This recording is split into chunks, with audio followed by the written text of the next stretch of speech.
Lewandowski e Carmen foram colocados no Supremo pelo Lula. Isso não causaria impedimentos em seus votos em processo que envolve quem os alçou ao STF. Seria correto, o senhor imagina, ainda que não seja assim obrigatório, seria o correto se eu vou julgar, sou um juiz do STF indicado por um ex-presidente e esse ex-presidente é réu num processo que está nas minhas mãos, o correto seria dizer não ou a indicação pura e simples não levaria a isso? Bom, a posição do Supremo é que a indicação pura e simples não leva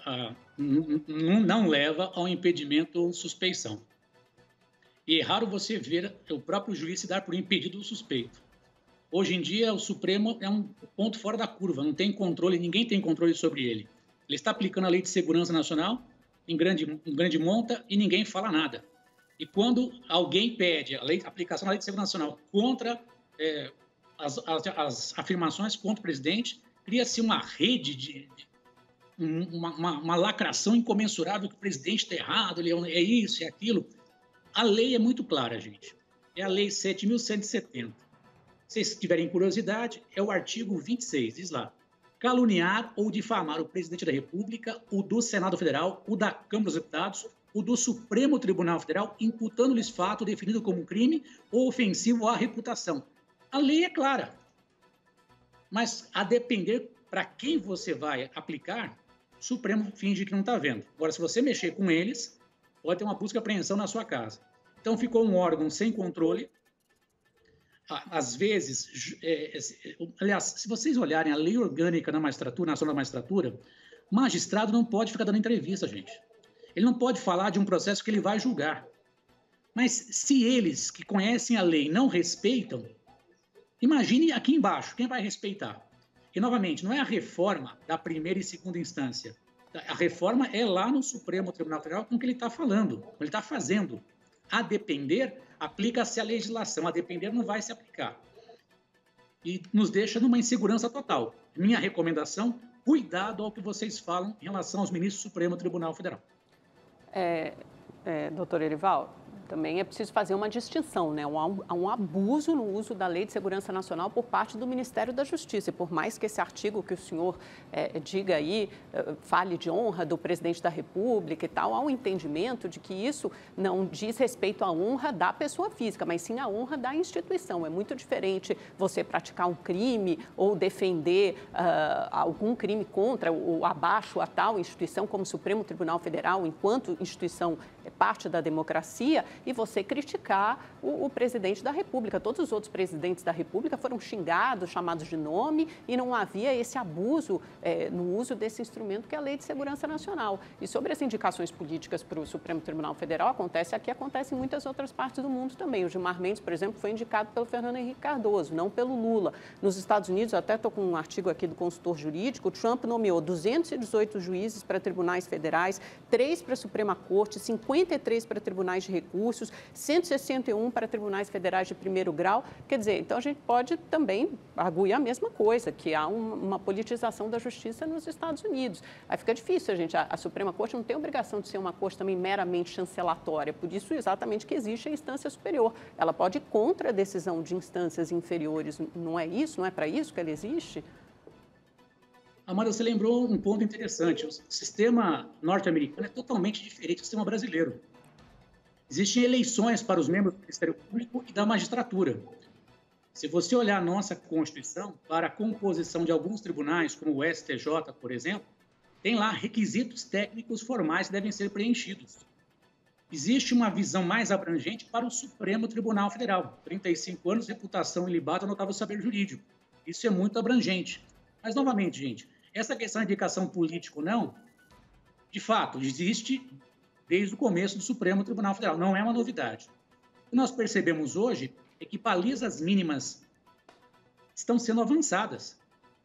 E com relação ao que você disse, Amanda, em relação ao presidente, o presidente representa a nossa nação. Quando você faz uma afirmação de que ele é o responsável por N situações, você tem que assumir o risco de ser processado.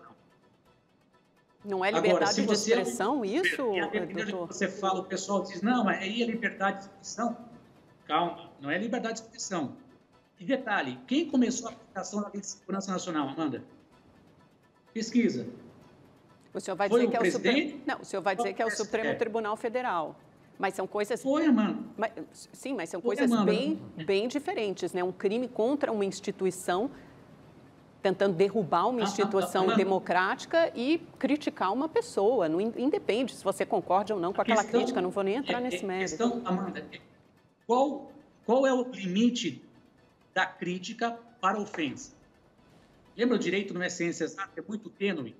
Eu posso pedir uma investigação e não dar em nada. Se você olhar a lei de racismo, quando alguém enaltece a suástica nazista, é um tipo penal específico. Não pode. Está na lei. Então, é a lei que tem que ser cumprida. Agora, novamente, a Lei de Segurança Nacional é muito simples. Cabe uma DPF por qualquer partido político com representação no Congresso Nacional para dizer quais artigos vão ser recepcionados ou não. É que até agora ninguém teve interesse. Essa Lei de Segurança Nacional tem que ser atualizada, eu concordo, a crítica tem que ser feita. E quando passou-se do limite, é que houve a reação. Peraí, aplica essa Lei de Segurança em relação ao STF, não pode aplicar em relação a mim? Uma ponderação, um equilíbrio. Ninguém é favorável à aplicação da Lei de Segurança Nacional, Amanda. Quando se tem crime político, e é aquele delito que visa afetar a estrutura de um Estado, muitas pessoas podem ser perseguidas, como aconteceu historicamente no nosso país. E acontece atualmente lá na Venezuela. Críticas na Rússia não devem ser feitas. As pessoas são presas. Crime político. Concordo que a Lei de Segurança Nacional tem que ser atualizada, ou o Supremo dizer esses artigos, quais são recepcionados ou não, e quais valem para qualquer tipo de pessoa. Se você criticar um ministro do Supremo Tribunal Federal, deve ser processado. A lei fala só para o presidente do Supremo Tribunal Federal. Não fala para ministro do Supremo Tribunal. Aí faz a interpretação que lhe aprouver nesse caso. Percebe? Magistrado não tem que ficar falando da televisão, nem da entrevista, nem participar de eventos patrocinados por quem quer que seja. A Lei de Segurança Nacional deve ser aplicada para todo mundo, tem que ser revista.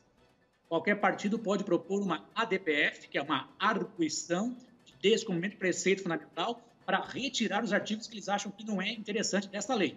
Até agora, ao que se tem notícia, ninguém se movimentou. Outro ponto interessante, quando houve o julgamento da Dilma, o Partido Comunista do Brasil propôs uma ADPF contra o rito determinado por Eduardo Cunha, a ADPF 378. O Supremo Tribunal Federal regrou o impeachment da Dilma. Ah, foi um golpe. Golpe nada. No Senado foram 4 etapas para possibilitar a condenação dela. E que não existiram na época do Fernando Collor de Mello. Foi uma espécie de juizado especial em relação ao Collor de Mello. Erros existem. Bom, nós estamos numa democracia plena. Nós podemos falar, apesar de que disseram que todo mundo ia ia fechar, ia desaparecer, ia voltar o DOPS, do OICOD, não sei o quê. Não aconteceu.